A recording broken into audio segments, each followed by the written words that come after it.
ANJU will present an overview of India on drugs. First of all, I would like to thank Dr. Rajesh for giving me this opportunity to be part of this forum and to talk about this important issue. India has a huge adolescent population, we are aware of that. We are a young country. Unfortunately, the problem of substance use among children in India is on the rise. We are seeing that all around us. So it doesn't even need data. It is a sort of living reality.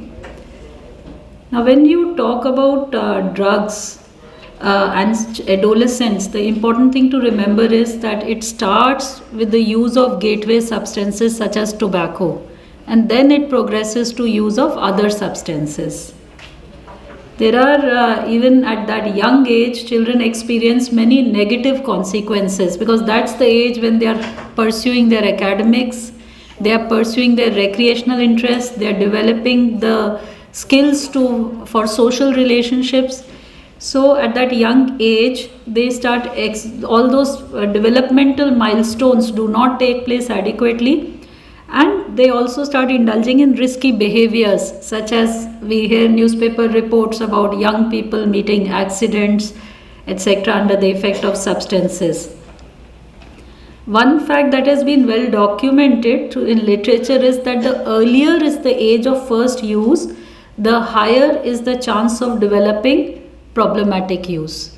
So it becomes very important that use, one, either should not occur, even if when we're talking about legal substances such as tobacco and alcohol, or even if use occurs, it gets delayed as much as possible in terms of legal substances. So prevention and early intervention both are very, very important. Now, when we look at adolescents, do they come forward for treatment? They hardly come forward for treatment. Let me talk about my treatment center, which has a large number of adults seeking treatment, and when we ask them, when did you start your use of substances, most of them say they started tobacco use at about 13-14 years of age. But adolescents constitute only about 5% of treatment seekers. So although most of the patients did start early, why don't they come to us? The reasons may be very many, which I've listed here, but one aspect which we need to pay attention to is that services are not available specifically for adolescents, and that could be one major reason as well. Now, because they are not coming forward to treatment centers, it becomes very important that through community outreach we are able to identify them early and provide interventions as well as make preventive efforts. Now, where can we find the children? Children, of course, can be found in schools. Some of the children who are more vulnerable are in childcare institutions, and some of them are still more vulnerable, I would say, are on the streets. So let us first look at how common are substances, what are the major drugs that are used by children, what are the associated problems, etc. The data can come from general population survey, it can come from studies on school children and street children. Let us look at the data from the general population survey first. This is based on the national survey, the magnitude of substance use study 2019, which was the national survey. Now the column 1 shows current use in adolescents, and the column 2 shows the use in adults, those who were more than 18 years of age. The point to note here is, for a drug like, let's say, opioids, the use in adolescents is 1.8% as compared to 2.1%. It's pretty close. For a substance like inhalants, the prevalence is more than in adults, with more than 1% prevalence in adolescents. Cannabis, about 1% as compared to 3% in adults. Now, when we talk of numbers, these numbers become very large for the country. So, substance using children in the country are opioid users, 40 lakh children, inhalant users, 26 lakh children estimated, and cannabis users, 20 lakh children estimated. So the numbers are very, very large, unfortunately. Now this figure just shows that inhalant using children about 26 lakhs based on the national survey. This was data from household survey. Now let's look at school children data. There have been many small scale studies, but recently funded by the Ministry of Social Justice and Empowerment, we carried out a focused thematic study in 10 cities of India, which included about 6,000 school students. This study included children from both government and private schools. The schools were located in rural and urban areas, and grades 8th, 9th and 11th or 12th were surveyed. You can see the cities are across the country from north to south and from east to west in this particular study. Both males and females were included as part of the school survey, and the children were from variable socioeconomic strata since they were both from government and private schools. So they had parents who were professionals as well as those who were semi-skilled workers, shop owners, etc. The findings from this 10 city student survey showed that 1 in 7 students, about 15%, had ever used some substance or the other. 10% had used some substance in last 1 year, and about 1 in 14 students or 7% had used a substance in last 1 month. Another important point to note is that amongst those who had ever used, 2 in 3 children continued to use in last 1 year, and amongst those who had ever used, 1 in 2 children had continued to use in last 1 month, indicating that if they experimented, then the chances of continuation were quite high. Now let us look at the prevalence of specific drugs. If we look at tobacco and alcohol, in last 1 year, about 4% of children had used each of these substances. Opioids, 2.8%, which is pretty high, but most of it was medicinal opioids. A smaller percentage were using heroin. Cannabis, 2%. Inhalants also almost 2%. So if we compare this data which I have just presented from the school study with the national survey data that I presented in a few slides earlier, we can see that the school data shows even a higher prevalence than what the household data did, because obviously children in school in an anonymous survey setting, they are filling the questionnaire themselves. They are more comfortable responding vis-a-vis in a household setting. So opioids too, you can see the figures are higher. So the number of children that we had projected in terms of lakhs who are using substances are actually probably 2 to 3 times higher than calculated based on the national survey for most of the substances. Now prevalence of opioids based on the school study is even higher than what was reported for adults in the national survey, although the adults were mostly using heroin and here they were mostly using pharmaceutical opioids. Let's look at the gender differences. One would expect that females would have a very low prevalence, but the gender difference is not so much. In last 1 year, 11% males and 9% students, female students, were using some substance or the other. This of course included tobacco as well. Let's look at the grades. From class 8th to class 11th, the use almost doubled, which suggests that interventions need to be carried out even earlier than 8th, but they need to continue to the high school and the senior classes.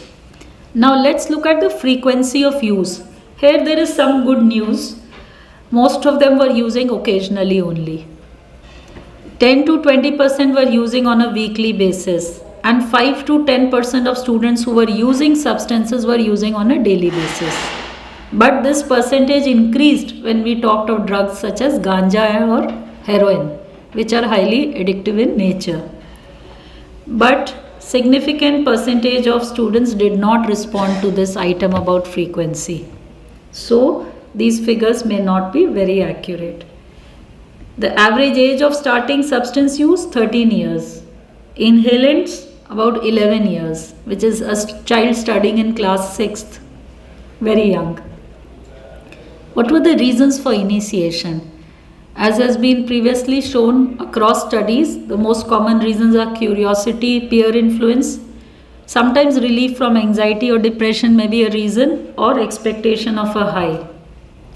25% of the school students, 1/4 of them, had high level of difficulty in psychological functioning on a standard questionnaire, which means they had problems with emotions, behavior, attentiveness, hyperactivity, peer relationships. Now this is overall data. When we compared substance using children with non-using children, these figures were even higher in substance using children. What does this tell us? We know that psychological difficulty in functioning is a vulnerability factor. That means teachers need to identify these children. They need to be referred to school counselors, and help needs to be provided, if possible in the school setting, and those with more severe problems may need to be referred to a mental health care setting, a psychiatry OPD. But a large majority could possibly be managed in the schools as well. But do we have the resources? Do the schools in our country have counselors? No. So this is something we need to think about. So this interface between substance use and mental health is so strong that if we talk of substance use, we cannot ignore this issue if we really want to address substance use. Now coming to family related factors. This is again overall data from the school students. 25%, 1/4 said we have frequent conflicts in the family. 40% had family members using tobacco or alcohol. Family members using cannabis, 5%. Family members using inhalants, sedatives, opioids, 2 to 3%. And these figures were a little higher than from government than private schools. But let me tell you, across this data, the differences between government and private were not very marked. That's why I'm not talking about the differences. So when we say, is it a problem in government school children or a private school children, that's not really true. It was more or less similar kind of data. Again, these problems in family members were more common in substance using children than non-using children. Substance use in friends, you can see the figures here. What it showed was that inhalants or cannabis were more common among peers than among family members, while legal substances like tobacco and alcohol were more common among family members than peers. So they're getting exposure at home as well. So when we say that, is a child using substances due to family, is he using due to friends, is he using because of his own psychological vulnerability? Of course, it's a multifactorial disorder. The reasons may be very many. In a given child, which reason operates more predominantly may be difficult to say. Now looking at availability, this is the children's perception about availability. 1 in 2 children said tobacco products are easily available. 1 in 10 said that opioids are easily available. Looking at, had they ever been offered substances? 1 in 10 said, I have been offered tobacco. Similar percentage said, I have been offered alcohol. These are school kids. 1 in 50 said, I have been offered opioids. So of course the children need to learn drug refusal skills. If they are offered, how do they say no? What are the problems they experience due to substance use? Children who were using substances were asked this question, and about 5% of them reported each of these problems, which could be academic difficulties like absenteeism, reduction in grades, failures, or giving up their recreational pursuits or hobbies. They had medical issues or psychological issues, anxiety, sadness, fights, anger, relationship problems with peers, with parents, and also some of them had got involved in illegal activities. About 5% said the same among the substance using children, or had been apprehended by the police. Now, were they seeking help? No. Less than 1% had sought any kind of help. Less than 1% had sought any kind of treatment. So this is as far as data from the school children tells us about what are the common substances, how often are they used, etc. Let's look at data from street children. Again, there have been many small scale studies which have shown that about 40 to 70% of street children in India are using substances. We carried out a study in Delhi, using a kind of rigorous methodology called respondent driven sampling. The advantage of this methodology is that it gives a representative sample of a population that is difficult to reach, that is migratory in nature, so that the figures are more reliable in terms of the prevalence. So the initial 25 children were taken from across 25 sites in Delhi, and after that these children further identified their substance using their friends. So these 25 interview sites were from different parts of Delhi, and the total sample of street children included in this study was 766, age group 7 to 18 years. The attempt was to include children who are living on the streets or spending most of their time on the streets, even if they are living at home. This study estimated that 1/3 of the street children had used some substance in last 1 year, as compared to 10% among school students. So the more vulnerable a child, higher is the prevalence of substance use, which we do know and understand. Now let's look at last 1 year use. Again, tobacco and alcohol quite high as compared to school children, where it was 4% each. Inhalants and cannabis also quite high, and heroin 1.2%. What were their reasons for starting substance use among street children? Besides the usual reasons such as peer pressure, curiosity, wanting to experience high, the other reasons were they wanted to get rid of fear or anxiety. They wanted to handle hunger. They wanted to handle cold, or to forget about their families. Now, this was a study that we carried out in 2013 among substance using children. So the next few slides, whatever data I present, the denominator is substance using children. So it is not going to give you prevalence figures, it is going to give you proportions among substance using children.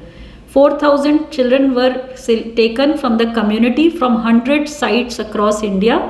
This study included school children, it included out of school children, it included street children. And what it showed was that the age of starting substance use is younger in more vulnerable children. So street children, it starts 1.5 years earlier as compared to out of school children, where it still starts earlier as compared to school children. Again, the same common substances which we have discussed. Among substance using children, about 30% were using cannabis, 18% were using opioids, pharmaceutical opioids. But the point to note here is that 12% of the substance using children said they are injecting drugs.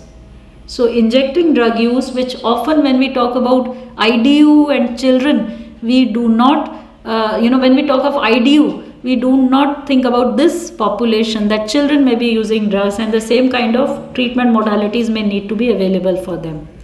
Looking at stressful life events, we asked about, has something difficult, stressful, bad happened in your life? This question was indirect, geared to identify sexual abuse. Have you ever been sick, injured, needed to go to hospital, someone close to you has died? Have you feared losing life or being harmed, being in a conflict area, or faced violence from the community? The prevalence, of course, was very high in percentages among street children, but you can see that across the three populations of children identified in the community, the prevalence was quite high. The similarities were more than the differences. Drug use by family member, family fights, having been beaten and abused by family. We don't know that was prior to the onset of drug use or subsequent, but these again were quite high. Now the problems which they reported were again of a serious nature, getting into fights, sexual behavior under the effect of substances, sexual behavior for drugs or money, and even getting into legal problems reported in a high percentage of substance using children who were identified by NGOs from within the community. This is an important slide because it gives us some hope. If you see, when they were asked, do you need help for stopping? More than 50% children said that I want to stop substances, and about 25% said I want help. That means these children do want to give up substance use, but very few of them had sought any kind of treatment or help. So let me summarize the presentation. Thank you for your patient listening. Substance use affects a significant percentage of children, including those who are in schools. We have seen that it is higher with earlier age of onset in more vulnerable children. Those who are using substances ever are likely to continue use, and preventive interventions should be provided targeting the multiple risk factors. So when I talk of risk factors, just to remind you, we are talking about poor psychological functioning. We are talking about multiple family factors such as substance use in the family, conflicts in the family, abuse, traumatic life events, and peer-related factors such as substance using peers. Prevention programs should be multi-pronged. The children should be provided drug education which is age appropriate. We can't talk to a class 6 child about maybe a drug that he has never been exposed to. This drug education should not be didactic, it should be interactive. It should preferably be facilitated by us, but from the children, for the children, using interactive methods. They should be taught drug refusal skills, including refusal for gateway substances such as tobacco. And social emotional competence of these children, better psychological functioning should be developed. Parenting education skills become very important, and of course supply reduction efforts in the community to reduce availability. As far as early intervention is concerned, many children are willing to take help. They want to take help. Many of them are occasional users, such as what we saw in school settings. Intervention can be provided in the settings where these children are. They should be provided in the schools. We have seen data from childcare institutions, which I was sharing with Dr. Rajesh, recently completed as part of a PhD thesis, very high prevalence of substance use in childcare institutions. So we need counselors in childcare institutions. Intervention should be provided. The first step of intervention should be provided where the child is. Schools, community, childcare institutions, streets, and counseling is the mainstay of intervention. Role of medicines is limited because of the nature of substances that most of these children are using. We need adequate number of trained people, we need adequate number of services available in these settings, but we should not forget there is a percentage of children with more severe substance use, those who have comorbid psychological issues, who need more intensive kind of intervention. For them, definitely specialized treatment services should be there. So we need adolescent substance use treatment services, both outpatient, inpatient, residential as well as outpatient services should be available. So these are some of the things that I wanted to bring to your notice as far as substance using children are concerned. Thank you very much.